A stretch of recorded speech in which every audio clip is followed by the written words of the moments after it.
Well, everybody, welcome back to Film Nerds Hour. Do you think Tails' tail gets twisted up in there? Twisted up and where?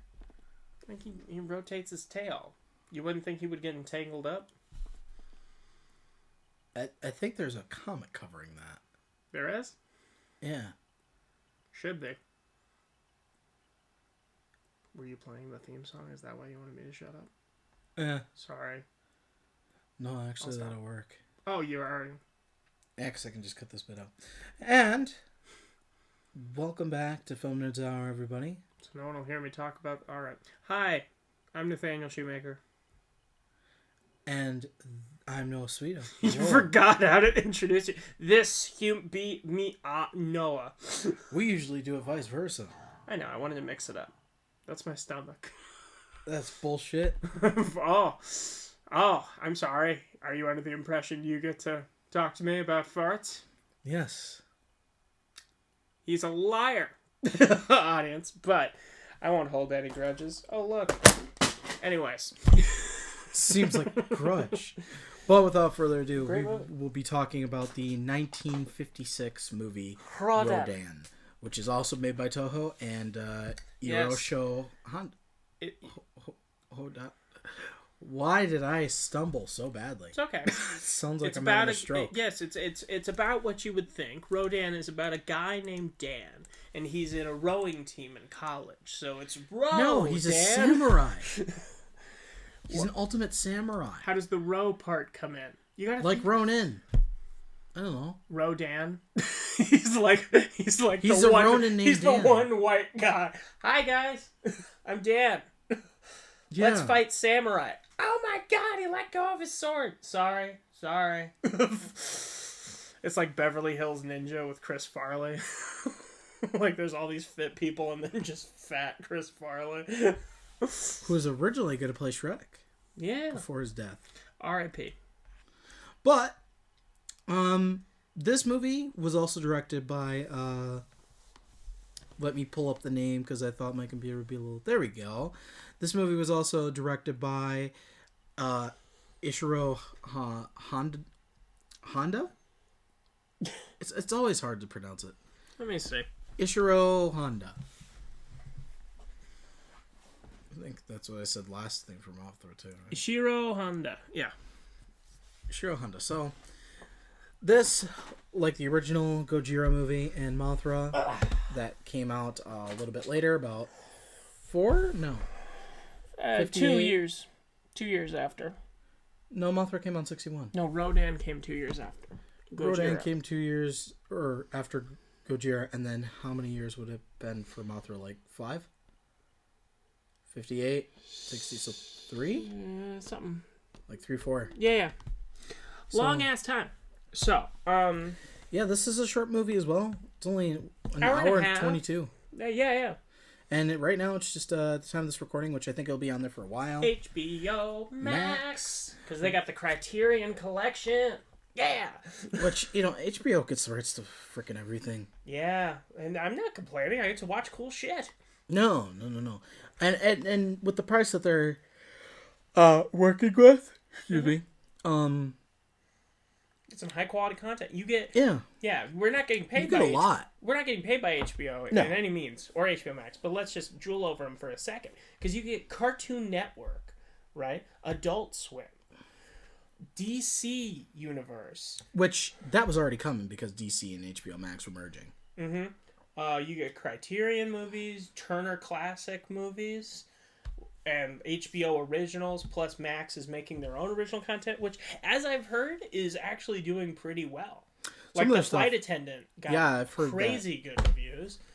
I've heard a lot about that, and I still want to check it out, too. They have a movie with Melissa McCarthy and James Corden about an AI, which I did watch, and I was like, this is actually really great. Yeah. Yeah. I am excited. I want to check out some of their originals. I definitely want to check out Little Things before it leaves. Little Things. Is that leaving? Yeah, it's one of those limited because theater hybrid. Right. I heard Little Things was not that good, but I am... I want to formulate my own opinion because I think Okay. more often than not. I'll probably watch it too. I'm more interested in seeing what they currently have on there, which is Judas and the Black Messiah. That one looks really good. Yeah, because that's based off historical. Mm-hmm. And it's got our guys in it. It's got Daniel Kaluuya and Little. God, what is his name? Lakeith Stanfield, who's one of my favorite actors. He's in Sorry to Bother You. He's in Get Out. I have He's the yet guy to who see freaks that. Out. Yes, both great. So, He plays my favorite character in Atlanta. Have you ever watched Atlanta? no. Freaking love Atlanta. I'm kind of torn right now because Donald Glover, he's writing and shooting seasons 3 and 4 back to back, which is great because I'm like, yes, we're finally getting more Atlanta. This is such a great show. But he's leaving FX for Amazon Prime. So I'm wondering, like, how is it going to change? Will the episodes be longer? Will they be the same length? Will he be able to show more or show less? I feel like he'll be able to show more, but I'm like, will that impede it? Like, I'm holding out because FX, they do some good shit too. Yeah, and they usually push the ball when it comes to DVD releases, though. Yeah. Because they'll do uncut, which is what. Well, yeah. I mean, Atlanta doesn't show like anything. Like, I think the closest Too you extreme. the closest you get in Atlanta to showing like nudity is they're in a strip club in one episode, but you don't really see anything. I wouldn't even say it's just that. I'd just say violence is where. Oh it yeah, comes to. well Atlanta has some crazy violent scenes too. Yeah, so that's where they really release it full on in DVD. It's not even about the nudity anymore. Yeah. But, Yeah, because Fargo is crazy violent and like. Well, looking The at source Strain. material. The Strain. Oh yeah. Yeah. Because that's what's supposed to be a continuation of. Yeah, but like Amazon, they're crazy. Like The Boys, not only are they crazy violent, but they show like boobs and dicks. Full nudity. Mhm. Which I actually applaud them because people need to stop being scared. Oh my god, it's a dick on screen. It's a flaccid Okay, penis. No. men, I'm going to tell you something. This does not make me gay. Yeah. We all have penises. Yeah.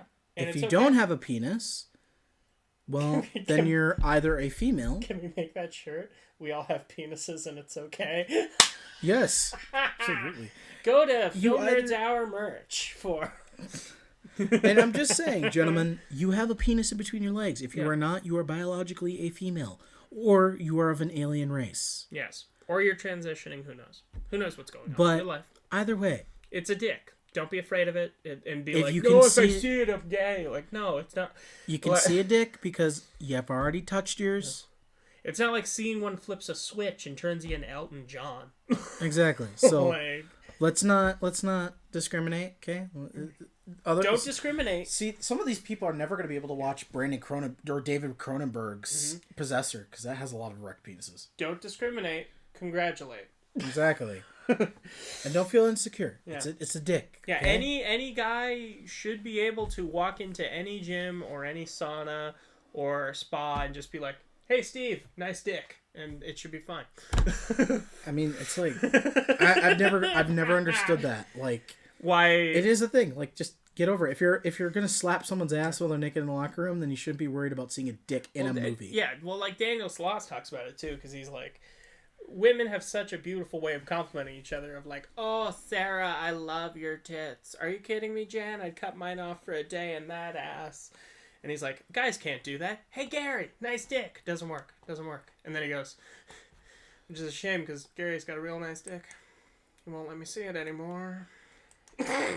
Yeah, That was Daniel Sloss's bit, not mine. Please don't sue me. Love you, Daniel. It's like the first thing. It's like you say anything. It's like, gay. Nope. He's gay. Yeah, and it's like, no. No, I just. Like, why did it get used as an insult on the internet for so long? Like, it has destroyed any positive meaning that word can or would have. Just by being like, "Oh, you beat me in Call of Duty, you're gay." Like, what? That doesn't even kind of make sense. Exactly. But I did want to say the Little Things got 47% with critics and 65% in audience ratings. And that's over Okay. 1,000. That is 223 reviews from critics versus over 1,000 from audiences. Okay. So I will. How is Judas and the Black Messiah doing?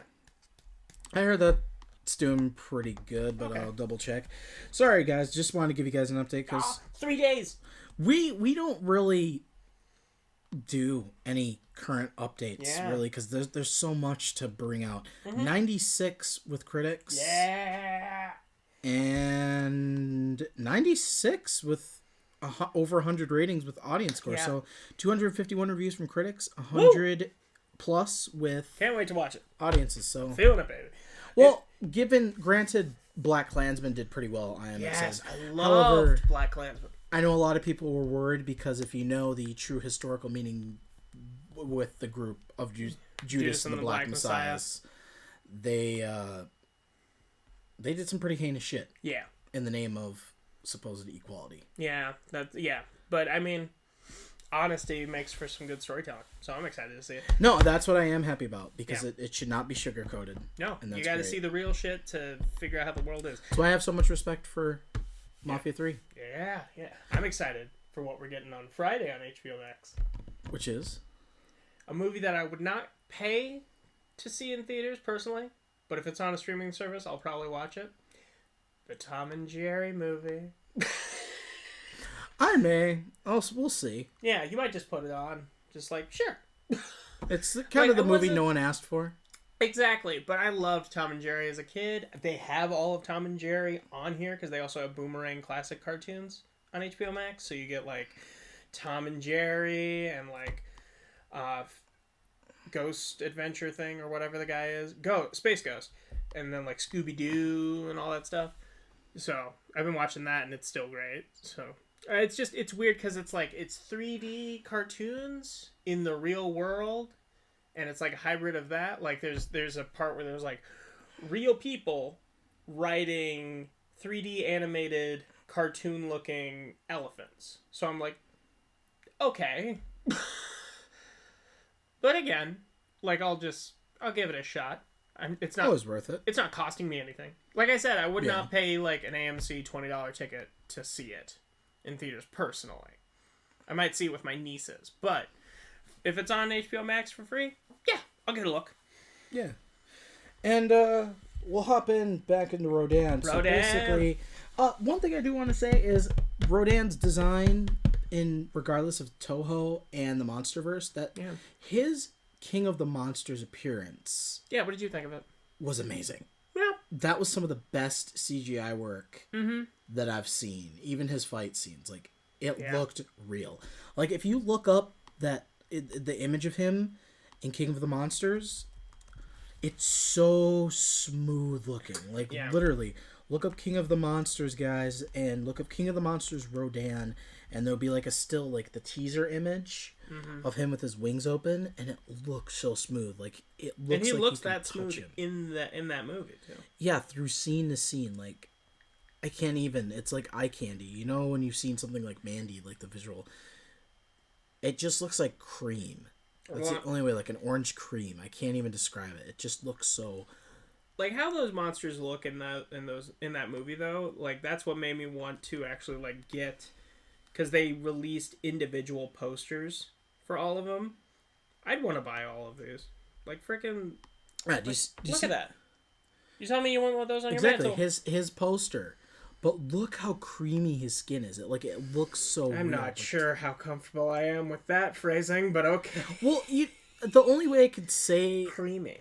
Well, I think of the orange fudge orange sherbet. You know, the orange popsicles. Okay. So it's just that orange thing, and that's the only way I know how to describe it. It's like a creamy orange. Ooh. That helicopter pilot who is shooting directly at his eyes, he's got a pair on him. He's got a pair. Yeah.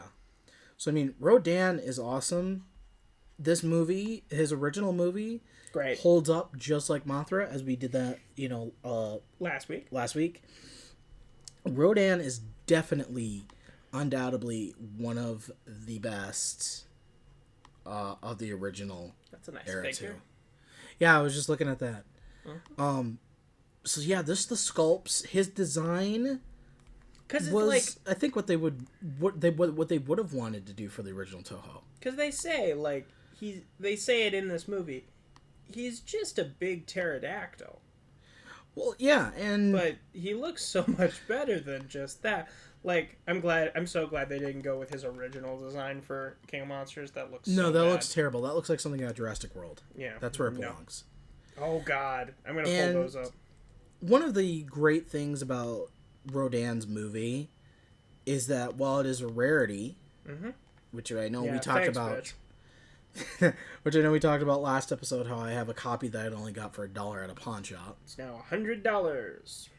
Yay! For just the dubbed version, by the way. Yep, not even the original. Hooray! Continue. I'm sorry. I'm just very bitter because Rodan is owned by Criterion and they haven't re-released it. So I'm like, why? They will eventually. Give it time. Hopefully. But, no, one of the things that I absolutely loved about Rodan was its design.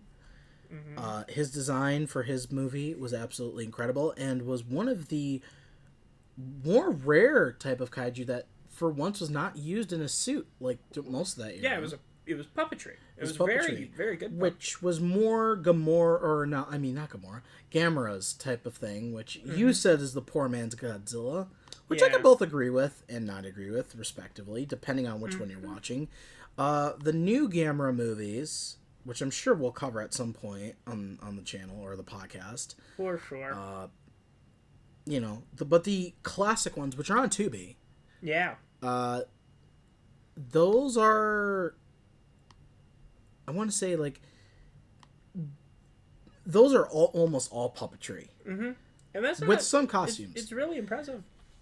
But it's just the paint that they think they used, which you could tell that Rodan is fake in his original movie, but but I think you're also comparing it when you're thinking about it too, because you watched an HBO Max. Yeah. Well, I watched it on my DVD version, so you definitely had a different experience than I did. Well, I got to see it subbed, and you watched it dubbed. Well, you probably also saw a sharper version of it. Yeah, anyway. It was really nice. And mine was the DVD version, so I can't speak for that version, but from what I was standard, it looked pretty good even for standard on a DVD. You reminded me of something that I wanted to show you real quick, and then we'll go back to the show. Did you remember the rumors that came out when Jurassic Park 4 was in way early development? Yeah. You remember the original concept they had? I think so. What did you think it was? I'm trying to think of it, but refresh my memory. They were going to have dinosaurs that were hybrided with humans. Yeah. Yeah. That's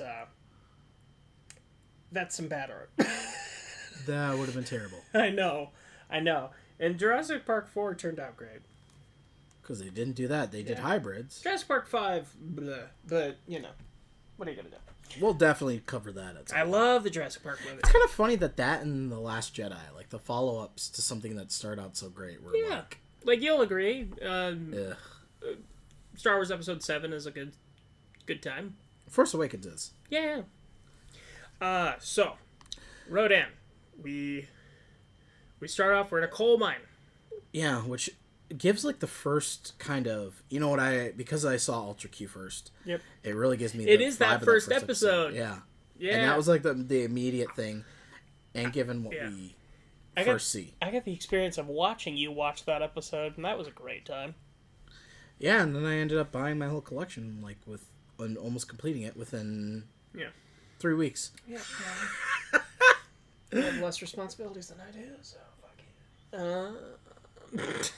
Hey, it's not my fault I saw deals and was just like... Yes, it is. It's 100% your fault. It is only your fault. There is no one else to blame. Except for you introduced me to it, so that's on you. Just don't take responsibility for your own purchases, huh? Hey, you're the one who said, take a look at the series, you're gonna love it. You know what, fair. So, that's on you. I didn't think you were gonna buy the entire franchise in a week. Hey, 3 weeks, and I got them super cheap. And I went store hunting. You know what? I am getting mad at you for getting a deal, and that is my fault. And also, fuck you. So, Rodan. They're in a coal mine. Or they're mining for black diamonds, but I feel like that's also colloquialism for coal. Perhaps. But these two guys are getting in a fight, and that kind of starts off the whole, mystery aspect. Because there is a mystery to start this one off. Because there's, a flooding, a collapse in the mine, and our main guy in this movie is played by our boy from Ultra Q as well. So it was like, oh, being around a mine, that's familiar. Because he got stuck in the mine in that first episode, too. Yeah, which we definitely talked about in Mothra about how they've kind of used the same actors. Yeah. And how it's been reoccurring. which this was before that time because that's the funniest part because of the fact that these took place. Well, no, because Mothra took place after. Yeah. Wait, when did Ultra Q come out? Was that 66? I think 64. So that's after Mothra 2. Yeah. Why was it in black and white? Ultra Q. Budget. Was it just cheaper? So, yeah, so it's kind of like Kevin Smith Clark's. You get the same budget. You get the same budget. The guy probably got the same budget for the entire show that he got for one movie. So he probably had to spread it out. Yeah. A cheap way to do that is black and white footage. Because, I mean, 28 episodes is still a lot even back then. Yeah. Because what was the total sum of even, like, Batman at the time? Yeah. Isn't it, like, only 100 episodes? Yeah, the 60s Batman. Yeah. Yeah. Which has a great comic. Anyways. And Ultra Q did come out in 66. He did look a lot younger. It came out in 66 and ended in 77. Yeah. Or, I mean, 67, sorry. Mm-hmm. Yeah, because he's a lot younger in this one. But he's like the head of, like... He's not the head of the coal mining place, but he's like the head, like, person who will actually do stuff. You know? Right. And he, like, hears about a flood-in, so he goes down, and he sees that one guy, he's been currently injured, we find out later killed, and the other guy who he was having a fight with is missing. So we see that guy at the hospital, and the guy who's missing, his sister comes by, and she's like, I know him, he hated him, but he wouldn't have done this, like... That's not him, that's not my brother. So it starts off kind of like a murder mystery, which I like that change of tone, you know? It's nice. Which I'm pretty sure is where they got the inspiration for Ultra Q. Mm-hmm. To give, like, the... Because they make that... The one thing I want to say that I love about these movies... Yeah. Is that... Because Godzilla was almost a mystery movie, too. Mm-hmm. Basically. Toho has... That was one of the things that was notable about... Shiro is how well he could craft a story, and it's one of the things that the MCU has done so well. Like if you look at Ant-Man, for instance, that's like my favorite thing. Ant-Man is a story about a criminal trying to see his daughter and find a different way of life outside of crime, and it just so happens that he meets a scientist and gains basically a suit that has the power of ants. Yeah, but my favorite thing is from that movie is like, I'm not going to rob anybody. What do you need me to... He's like, I'm not going to break in and steal some stuff. What do you need me to do? Break into a place. Steal some stuff. Yeah. And that's the thing, like, I love that, you know, Toho and Shiro did it so well that it was basically, they... made it feel like it wasn't just the monster happened to be there. It felt like it was about the monster, and it was about the events going on leading up to it. It did not feel out of place. It almost feels like two movies, and that's not a bad thing in this case. No, I'd say if you guys, which I'm assuming a majority of you do, or have seen The Empire Strikes Back, there was the two stories in there with the two arcs of what's Leia, going on with Han and Leia. Yeah, what's going on with the Falcon and what's going on with Luke and R2. So it's like that, and I really like it. That's also something that Ultra Q did very well. Yeah. It's a lot of splitting the parties in that show, and it does it to a very successful range that America has never reached, except for the MCU. Yeah, I would argue that. I mean, we have a few shows like maybe your X-Files or Fringe. I would put that up there too. X-Files, that is true. X-Files is almost like the response to Ultra Q. Yeah, but in the American Monsters, in a good way, in an amazing way. Mm-hmm. I would have to say if I did pick two series that were supposed to be like sci-fi, horror, and mystery, X-Files is more of a Twilight Zone than the Twilight Zone is. To be honest. Well, the thing about X-Files that kind of drew more people to that as opposed to a Twilight Zone is Twilight Zone it's different like stories and people and actors every time, which is nice because you get a nice rotating cast of stars and you get a main guest special character once an episode. But the nice thing about X-Files is you get to grow with characters and care about them. That was the same effect with Ultra Q because you have those main three, the reporter and the two helicopter pilots, four if you add the scientist, and like, which, while they aren't in some episodes, you still know that they're there. So it's almost like having a curator. It's the familiarity that is nice. I think there's one episode, which has your least favorite monster, where it's just the main guy in Antarctica, a whole episode. But, Yeah, I remember that. Yeah, you hate Pangela. Even though he looks exactly like Rodan, but with a walrus face. Yeah, that was weird. He's in the Arctic. Are you more confused about his name because it sounds like penguin? I think he belongs just in the Arctic. Yeah.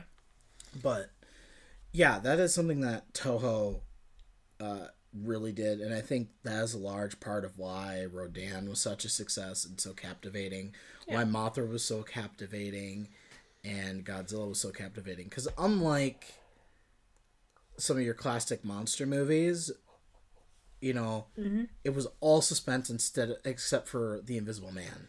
Right. Have you been going through the classics? I have my 8 essential ones on there, and I watched The Invisible Man and the brand new one back to back. What did you think as far as comparing them go? They're both amazing. Good it's in like their own child's way? play.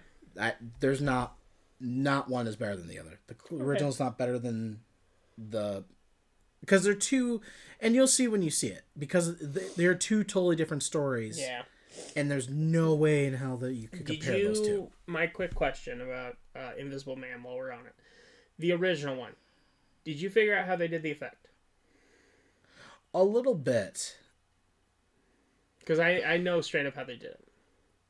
I had some ideas.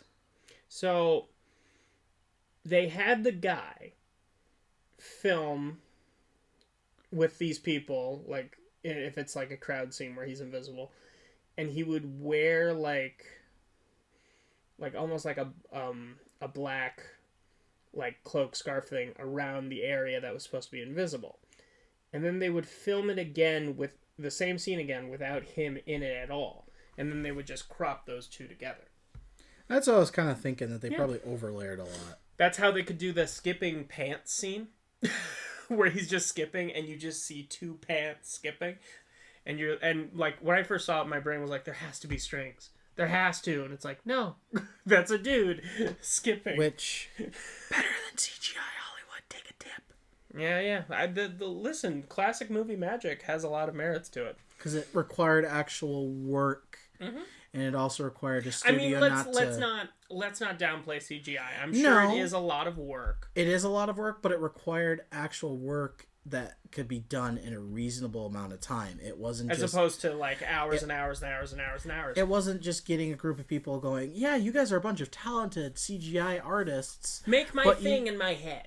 But what we're gonna do is we're gonna sit you down, and oh, by the way, you only have like 3 months to get this done, and then you have to move on to the next section. So if it looks like shit, then we're gonna take it out on you, and the public is gonna be mad at you. Yeah, and I mean, you I feel like you've got some weight to carry with you talking about like that kind of stuff, because you do make films. Yeah, and it's not Hollywood budget, but it's no, and it's not fair because with short films you're still on a time crunch for people, but you have that leniency where everything about Hollywood is now, and that is something that made Rodan and Mothra and all those work. Yeah. They were timed perfectly, which, Rodan having that, like, mine scene, it's like these locations that are just so basic, but also you gotta admire how they got the rights to go in there. Well, they also do the thing that I always love, where they just made models and destroyed them. Like they had people running around in actual towns, and then they made model replicas of that town when it would be destroyed. And it's great. Yeah, which is something that is just fun to watch because they probably had so much fun doing it. Yeah, are you kidding me? Yeah, but so then an officer and 2 other mine workers like go down to the mine to try and find the other guy. They tether themselves to each other, and there's a terrifying scene where one guy gets pulled under by something, and then so does another guy, and then so does another guy. And then they find their bodies later, and they said the officer, he was cut so bad that only a single piece of skin was keeping his head attached to his body. Which, of course, we didn't see that. No. We didn't. We did not. But like, from there, the main character concludes that it couldn't have been her brother because the two miners who died were his friends. You know, why would he kill his friends? So we end up, somebody else goes down there for a second, and they see this monster that's like, we find out it's a larval form of a dragonfly, but it would be about the size of a bear, I'd say. Yeah. Yeah, a decent sized bear. And that person sees it, and then it, like, gets led up to, like, to the little village that they have, and, like, starts attacking and going through this woman's house. She's kind of a love interest, I'd say. They don't, like, explicitly say love each other, but, like, they're holding each other at the end.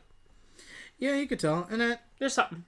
But like I think we always say on the show, I feel like it's circumstance. Yeah, agreed. And that's not always the best case scenario for love. If you're two polar opposites, then it's not going to work. No. You got to learn to love each other when it's easy and when it's hard, not just when it's hard. Because it's easy to love somebody when you're having difficult times. Yeah, it's easy to jump that boat right to that's the next person. That's why in like rehab facilities, or if you're trying to get clean from anything, alcohol, drugs, they don't want whatever you you're seeing addicted. anybody. Yeah, because you know, your sobriety could be linked to being in that relationship, and if it ends, you could relapse very easily. So it's like, get clean first, then try to make someone else happy. Exactly, which is usually the best way to go. Yeah, it's the place we'd recommend. I mean, I've never really struggled with addiction, but it helps that I'm not health-wise allowed to take addictive things. You know, I can't smoke weed because of my heart, and I can't drink alcohol because of my heart. And and I tried gambling once, and I was like, no. It's one of those things where it's like, I'll buy a lotto ticket, but not much else. Yeah. But in any case, the monster attacks, kills a cop, and then like they follow it because it goes back down to the mine, and they start following it down to the mine. And they're, like, fighting it and, like, trap it down there. And then the main guy, like, really cool set piece. He rides a mine cart to hit it and, like, ram the thing. And they kill it. But then he gets trapped in another area and there's a bunch of them. So you assume he's dead. And then later there's, like, a seismic shift. And you see, like, the earth collapse, essentially, like, in on itself. And then they see that guy just there crawling, and he has amnesia. He doesn't remember anything. And then, like, they're trying to figure out, like, is it more monsters? Is it more of those things? What's going on? And they see, like, what they see is a plane, like, going around this place, and this jet fighter, like, tries following it, but it's going way too fast, and then it turns, and it's doing a maneuver that you shouldn't be able to do at that speed, and it destroys this plane. And while he's having amnesia and the girl's taking care of her, and he's like writing down, he's like drawing the mines, she's like, look, my birds, they're gonna have babies, and you see 2 eggs in a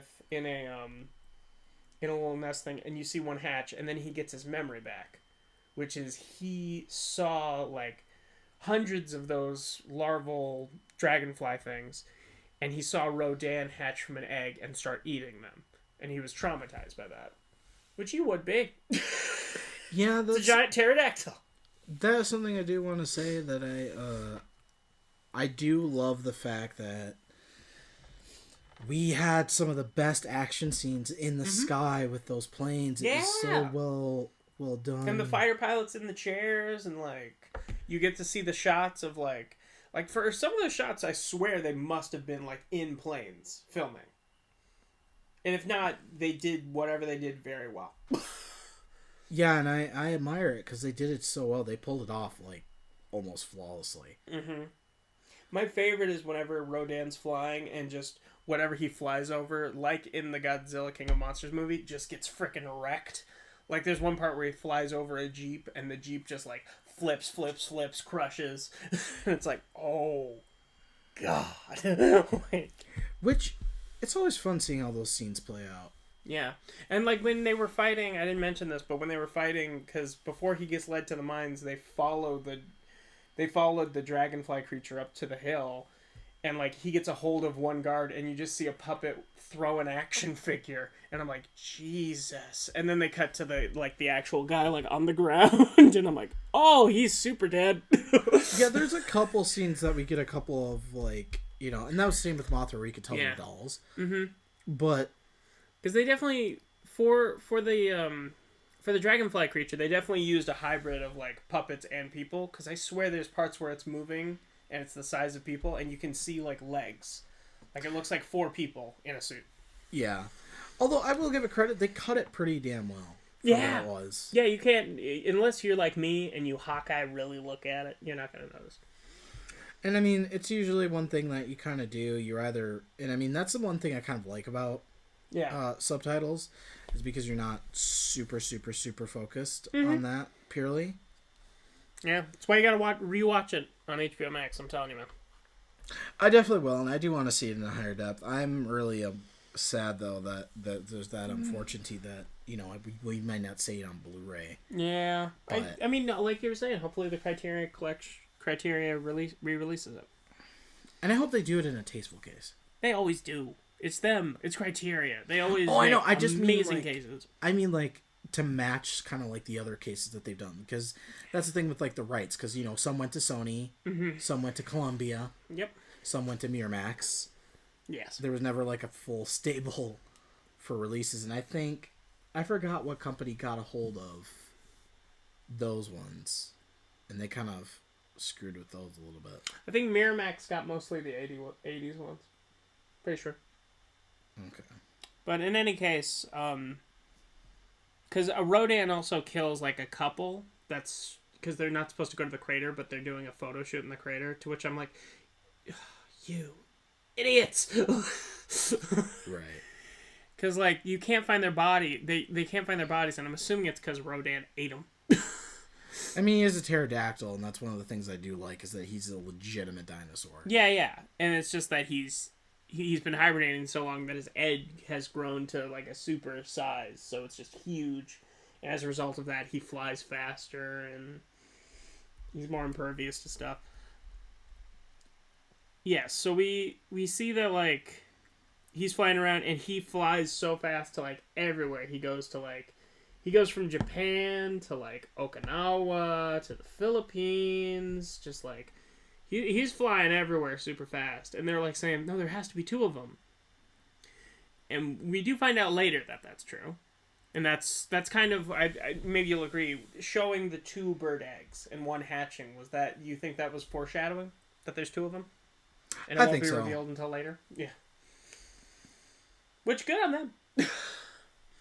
That's smart film writing. But then they, like, he's flying around, they start following it with other jet planes, and, like, he keeps destroying them. And then he starts, like, going to the city, right? I think so. Yeah, and he, like, flies over the city, and you see a trolley train just get wrecked, and, like, my favorite is the bit where you see the shingles from the houses just fly off. Like, one by one, just shingle. And I'm like, oh. You know what I mean? That was a neat effect. The neato effects that they used to really pull these off. And I guarantee, again, it was probably just they made miniature sets and then used a giant fan. But still, it looks amazing. Yeah. And, well, I'd almost argue it looks better because of the fact that it just looks so what you would visually expect. Mm-hmm. Not dissing CGI. No. I think it or the work that goes into it. Equally, but I just it's love your brain being able to tell. Yeah. And also, it's what you would expect a house with tiles to have flying off of it to look like. Right. Especially. Right. And then they, like... they also clearly use 2 different Rodans. Because you can see, like, there's one that they use for the dog fight scenes when there's jets. And then there's one that they use when he's, like, landing in a city. And it's clearly, like, a puppet. You know? Yeah. Which is... It's a nice touch. Because I don't think the airplane scenes would have gone as well if he just looked like all floppy, you know? No, and it would have probably been tacky looking, and I'm pretty sure that's why they didn't go with a man in a suit, because it just would have looked too odd. Right. Yeah, because men don't know how to, like, fly. That's not one of our things. and it's kind of like, how do you achieve that effect without making it look awkward in a suit? Exactly. And not to mention, for some of those scenes, it's like when he does the twist, you would have to spin a person to do that. Right. So it's like, then you have to account for their weight and the wires, and and that's one of the things that I kind of admire, is that they found a way to make all of these work in a sense, because the puppeteers did an amazing job. Yeah, making you think it was an actual, like, prehistoric monster. If you would have seen any of these films, and then saw that they used like a person in a suit, and then went and they went from using a suit to a puppet. Yeah, that's the word I was looking for. I couldn't think of it. Okay. Suit to a puppet. It'd be very noticeable. Yeah, because the Pangea was definitely a suit in Ultra Q, and it did not look as good. It's essentially the same idea, but it didn't look as good. It did not achieve the same visual effect that they were hoping for. And no. They eventually ended up realizing that. Hopefully. I mean, it's still good. It's just not No, as good. it just isn't Blade. Or, it still isn't... It still isn't Blade? No, I said Blade. Wesley Snipes. It still isn't great. Okay. Yeah, so... And there's a good chunk of that movie that's just him destroying cities and towns. That's why it's like, this review's kind of going a little quick, but that's okay. Because, like, story-wise and dialogue-wise, it's a lot of people sitting in a lab, figuring out where he's going to go next, seeing where he goes, and seeing destruction. And then that a few more times. If you saw... And I mean, it's kind of like King of Monsters. That's kind of how King of Monsters went. Yeah. The American adaptation. Yeah. But again, that's not like... not insulting the movie. Didn't hinder it. Yeah, it didn't need, like, an amazing tale. Like, we got a guy who's a protagonist who is just an everyday man, and that's great. Your average Joe is what makes your movie, because it's not something to be destined. Yeah, like, there's a reason underdog stories do so well. Like, because everyone's an underdog. Because Luke Skywalker was never originally supposed to be the chosen one. Yeah. Lucas wanted him to be wanted it to be Leia. Mm. Yeah. Which actually kind of makes a lot more sense. Yeah. But... And I mean, it was shown, too, in, like, the Dark Horse comics that she was really... She was really strong with the Force. She had a double lightsaber before Darth Maul. That's true. The one thing that really made me kind of freak out is I was like, you have to remember that in the expanded universe, Luke destroyed a planet with the Force. Yeah. So for Leia to be more powerful than him says a lot. Exactly. So, yeah. And again, like you said, it's a lot of the same players from the last one, from Mothra. Because there's a doctor in Mothra who's there for a bit, and he's a scientist this whole time, and he plays Dr. Serizawa in the original Gojira. And then we also have a guy who's like, he was an army commander in Mothra, and now he's a reporter. So again, I like seeing the same faces, though. That's never a bad thing at all. No, because they do their job well.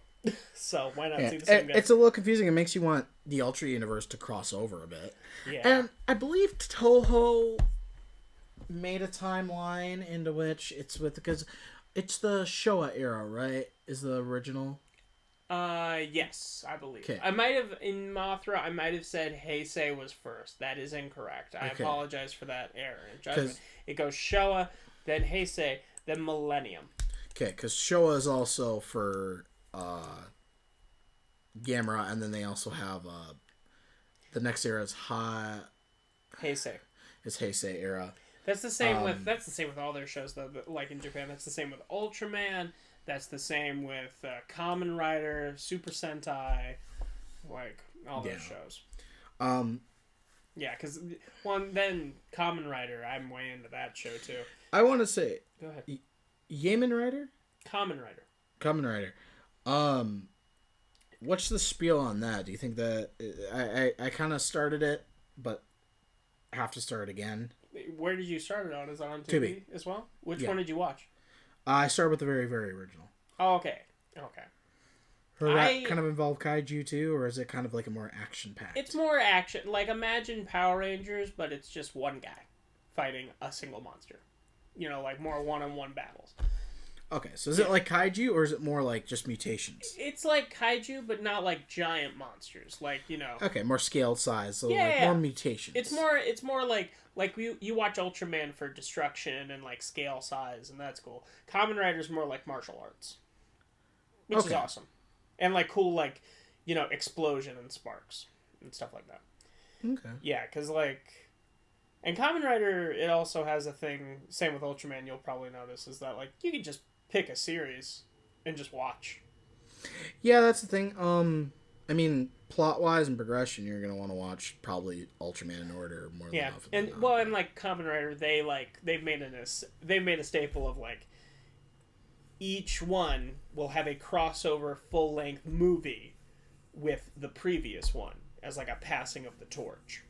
Which is what they do now for Ultraman. I think that's just a modern era thing now. Yeah, they do that with Super Sentai as well. Which is like what we would know as Power Rangers. And we tried doing that with Kamen Rider. We got 2 series. Did not work out. But that's fine. Yeah, it is. I like my Japanese Kamen Rider. It's nice. But they have they go further with the Heisei with like the names, because they got like Showa, then they go Heisei, then they have Neo Heisei, and then they got, I think it's like Renowa Heisei is what they're in now. It's a lot to keep up with. Yeah, I just like having them say one thing or the other. Yeah, they've been doing 52 episode seasons since 2003. So imagine keeping up with that. It really does. Like, these people, they commit to their shows, and it's really great. Well, we also need to point out too that unlike America with these types of shows, they're not focused all the time on a budget. It's not just about a company saying you need to use all this money. Mm-hmm. It's about making the budget stretch and being creative and getting smart. Clever. And that's not a creator's fault. That is studios. Yeah. And it's not all American. It's just most. Yeah, I have no shame in saying that. Like, Community is a great example of a show that when they filmed, they were usually budget neutral or under budget. Granted, how they did that was genius. Because they had because someone asked the guy who like was in charge of their budget and like seeing what they could do and what they can do. Dan Harmon, who created that show, would ask him, like, can we do this? And he's like, I would always lie to him and say, no, we're over budget. It's like, it's awesome. Right. And I mean, he's like, it worked. Like, you guys got creative and we never went over budget that much. So. Well, I think it's kind of like when you're on set, that's one of the awesome things, is when you sit and your job as an AD, assistant director, is... you always want to let the director know that you're almost out of time. Yeah. Why? Because you're going to be sitting there doing the same shot because you want to get it right. Not Stanley Kubrick, but you're also thinking... Yeah, I was going to say, there are a few directors in my head currently who I would never want to be an assistant to, because I feel like I would get my head cut off. I would never want to be an assistant to Kubrick, because that man is a very my way or the highway, let's do 384 takes until we get it fucking right. I would never do Tarantino.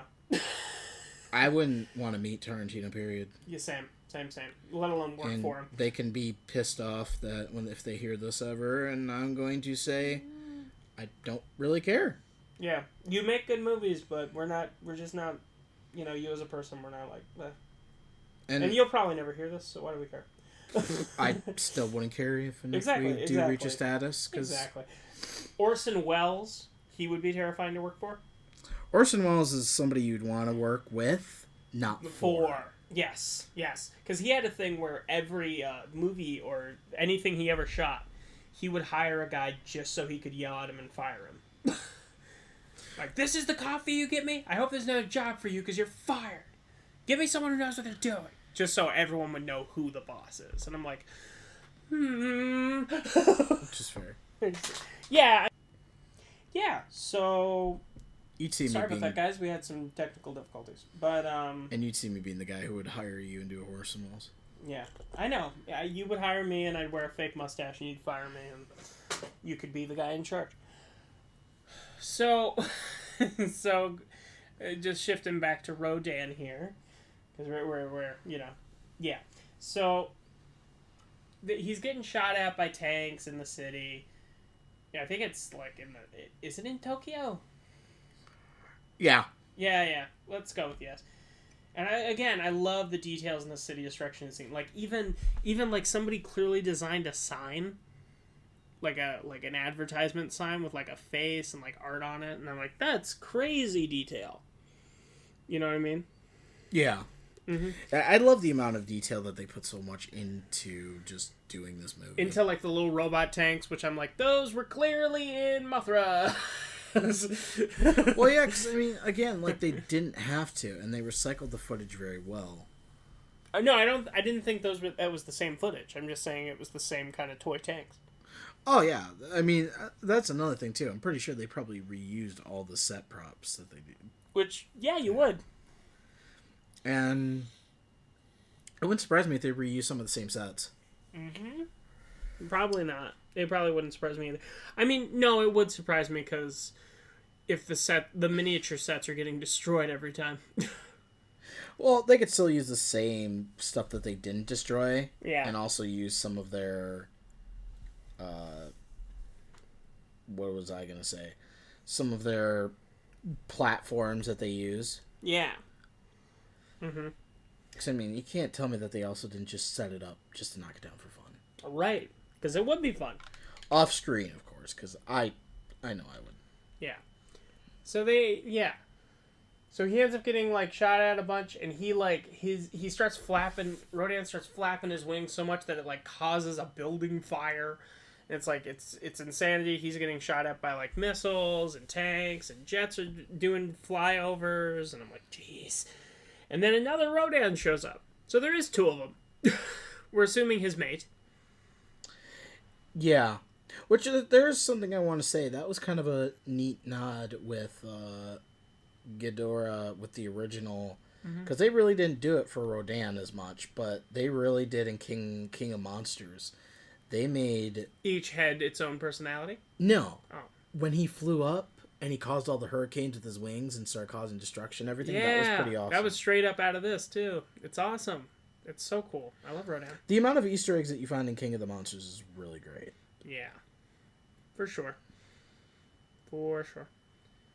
So, yes. So, they end up flying away, and then they fly back to their nest, which is in the crater.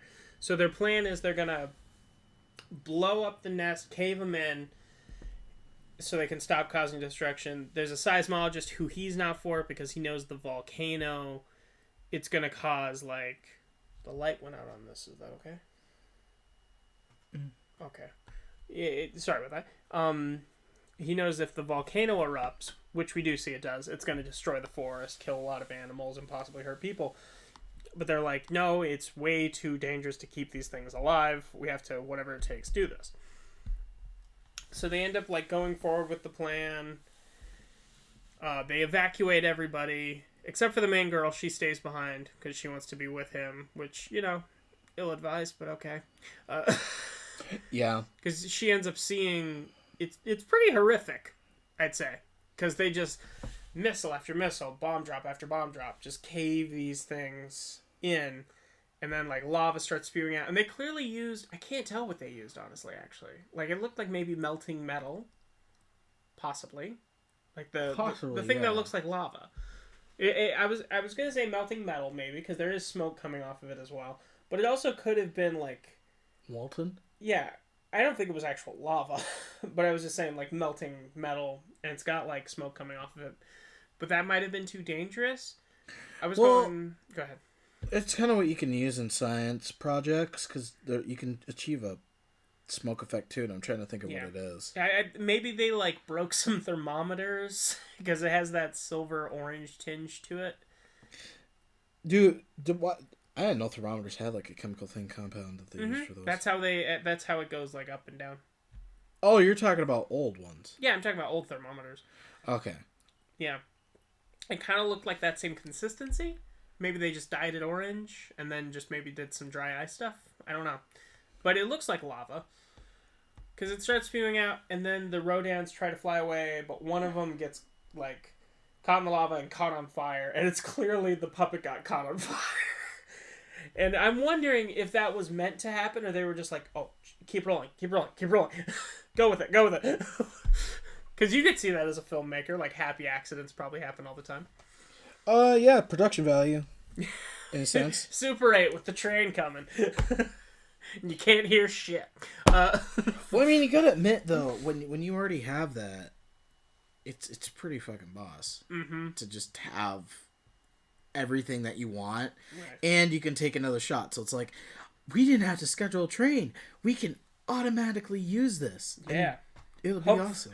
Yeah, see, that's the thing, man. Like, I back in the day, I would have 100% done what you're doing and just made films for the sake of making films. But we live, God, and it bums me out so much. We live in such a lawsuit-happy society. Like this society we live in currently is the reasons kids no longer have fun on playgrounds. That's... What? My kid fell off a slide at your school? I'm suing your school. Like, what? Like, back in the day in the 50s, have you seen what parks, like, playgrounds looked like? They look like death traps. Yeah! And back in the day, if your kid did fall, it was just like, he wasn't strong enough. That was the whole theme of the survival. It was survival of the fittest. It really was. Being like, babies are freaking resilient, it Yeah. seems. So they were just gotta like, well, if a kid cannot cry and they can still get up, why can't you? Listen, I'm sorry. If Damian Wayne, at 4 years old, can climb up Mount Everest by himself, your kid will be fine falling off of a slide. Why, did he? Yeah, he did. That was a comics thing. Oh, shit. He was 4 years old, climbed Mount Everest by himself, slipped for a second and broke his wrist, but kept going and got to the top. And then there's me when I was little. My dad, we were at my uncle's army base. Yeah. And when I was like a year old, I grabbed the pull-up bar, and my dad just kept his hands near my hips so he could catch me. I did 3 chin-ups or pull-ups all by myself as a kid. When I was 4, I stepped on some fire ants and got covered in them. And I was like, help me! Like, I felt like the guy in frickin' Crystal Skull who's just like getting eaten by those demon ants. Large-ass fire ants, and I made an effort to stay away from all fire ants because of that. No, it was I remember it so clearly, because I see them, and like, you know, here in Minnesota, you step on an ant, nothing really happens. I stepped on one of them, they all stopped, and turned, and started walking towards me, and I was like, shit.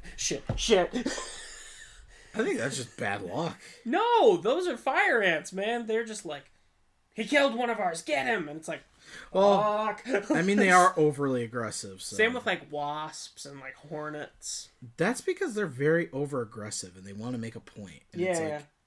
Well, and, like, some people have theorized, because, like, there's the hive mind of, like, ants and all that stuff. Some people theorize, like, their antennae and, like, how they're connected as a whole, and, like, they can...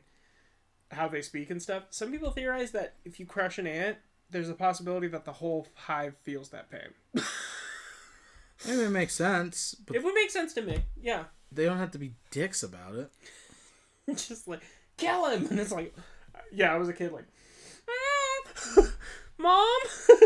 As they're crawling up me, and she's like, oh God. Like, she didn't even think, like, because that's where she grew up, so she's like, oh, fine, let's get you in the bath. See, me as a kid, I never really had that. I did take a lighter and a bottle of Axe burn one of the wasp hives that were annoying people. Jeez, like flamethrower style? Yeah. Did it burn you at all? No. Or did it hurt? Me and my friend were the smartest, but we knew how to use things to our advantage without getting seriously injured.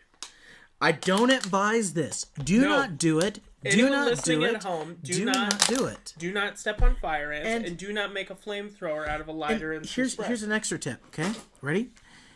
Here's how you do it. Don't do it. Yeah. And birth control. Don't do it. That's birth control. That is true. That's the natural order of birth control. I thought you were gonna say don't take birth control. Then I was like, no, that's not the kind of agenda I'm trying to push here. That's right, kids. Unprotected sex. It can be fun. No. That was a joke. No. I mean, it's not worth having a kid. Yeah. Don't get me wrong. We'd both love to be fathers someday. Not currently. I am more of a child than most of the kids I know. Like, I'd really never prefer to have a kid till I'm 30? 30? Okay. I mean, maybe I was raised different. Like, my dad had his first kid when he was 17.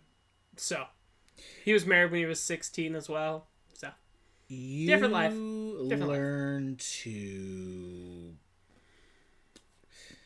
You really learn to not want kids if you're going to be going into a film career. Sure. Because you're going to be traveling all the time. It ain't fair to the kids. Exactly. Unless you, like, bring them along. Even then, it's still like... Like, Daniel Sloss has thought about that. I don't want to take my kids and them to still not have time with me. Yeah, that's fair. It's like, well, what was the point of taking me, Dad? Yeah. I can see that. No, so...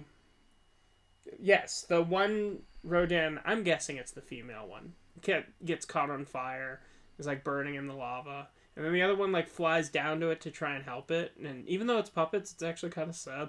Well, they kind of just accept death because they lost one of their own. Yeah, and they realize, I'm not going to be able to reproduce, these things are going to be hunting me all my life, I'm all by myself. And then he catches on fire, and you see like clearly, you can't see the string break, but you can tell when the string breaks, because he keeps trying to fly up, and then he just... flop. Just so ungracefully. And they're like, that's it. It's over. The end. I mean, that's how a lot of these end. They're just kind of like, oh, the monster's dead, or this one, and it's like, do, done. Yeah. Well, and it's like, so, it's obviously not the same, like, Rodans, as in the Godzilla universe, because I don't think these things are like Mothra and they reincarnate.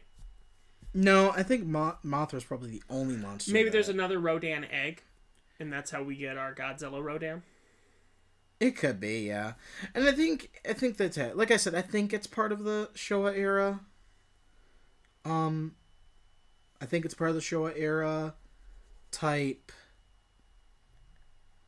canon, but I'm not 100% if it is canon or not in that era. Yeah. It's something I'd have to try and look into more. But you guys can look it up, and there's like a Zillapedia. Yes. I use Gojipedia. Yeah, and they will give you a whole rundown of timelines and what era is what and what constitutes canon in that, and so. Yep. Mm-hmm. It is pretty nice to have that. So. But yeah, that was Rodan. I really liked it. It was fun. It was a fun movie, and it was better than I was expecting. Yeah. Even with... for like a subpar Godzilla villain, great solo outing. Yeah, and I wish they would have really done more with having these types of single films for these monsters. Yeah. It would have been so much better. Mm-hmm. And there's some monsters that just can't get solo films, unfortunately. But I understand why. Like, Gigan's made to fight Godzilla. Like, I don't even know what a solo Gigan movie would be. Because he's an alien that was modified by aliens to destroy Earth.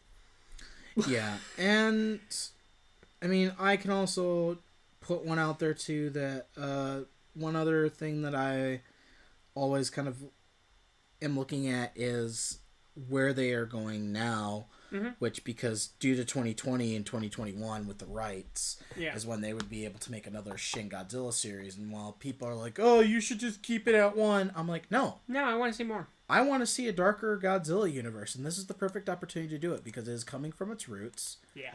And it is doing it in a perfect way. They don't shy away from the fact in that movie that millions die.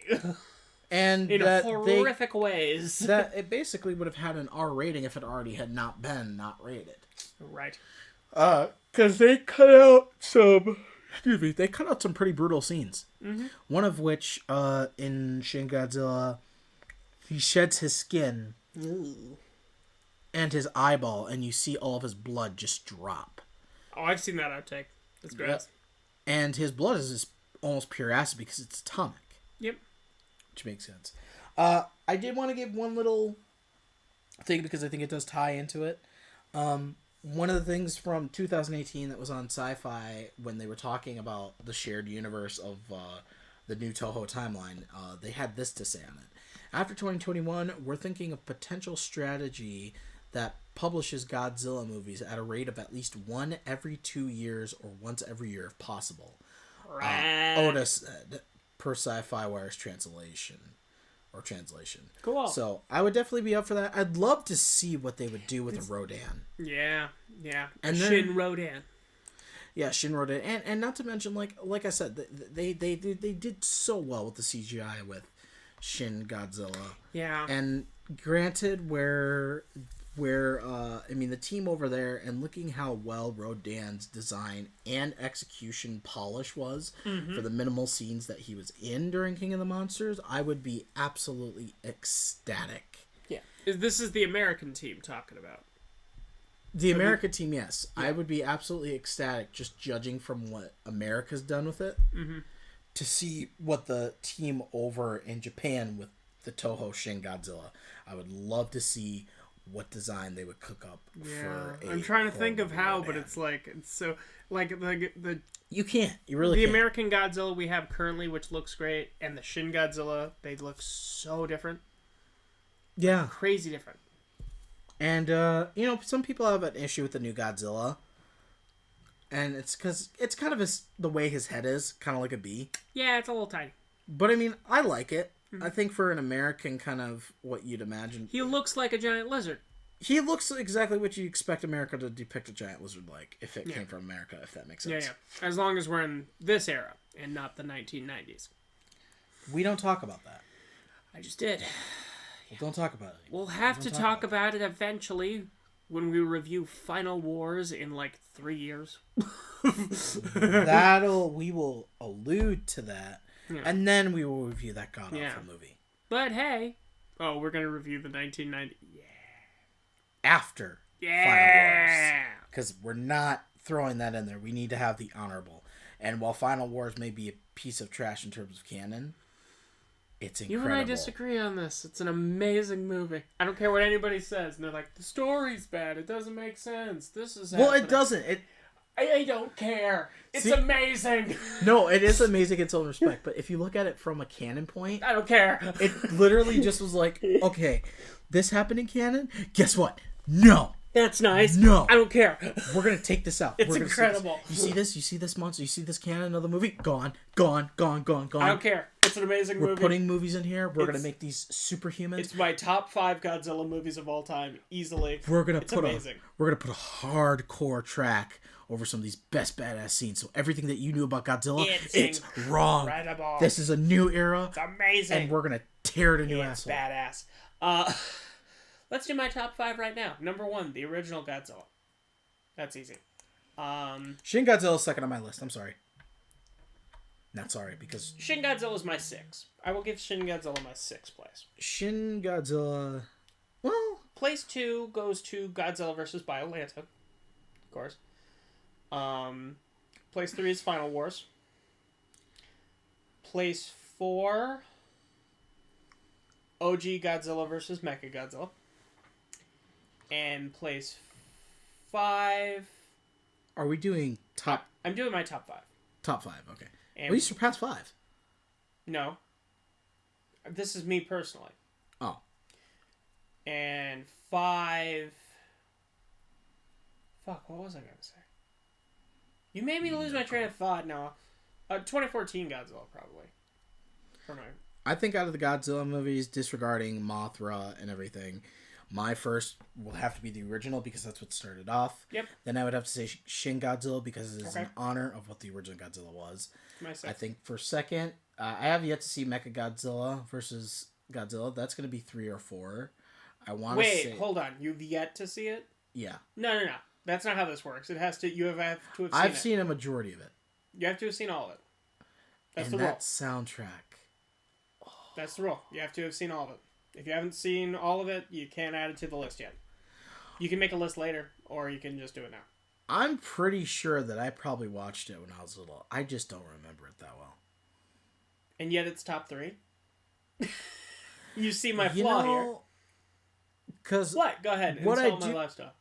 What I do remember from when I watched Mechagodzilla 2, yeah, and what I watched of Mechagodzilla against Mechagodzilla or Godzilla against Mechagodzilla, also great. One I remember the most, and I remember the kick-ass soundtrack. Yeah. Although there is that scene with Angus where I'm like, I hope Mechagodzilla dies. Mm-hmm. I really hope he does, because that was just mean. Yep. And Dick unnecessary. Well, we got King Caesar who showed up and saved the day. Right.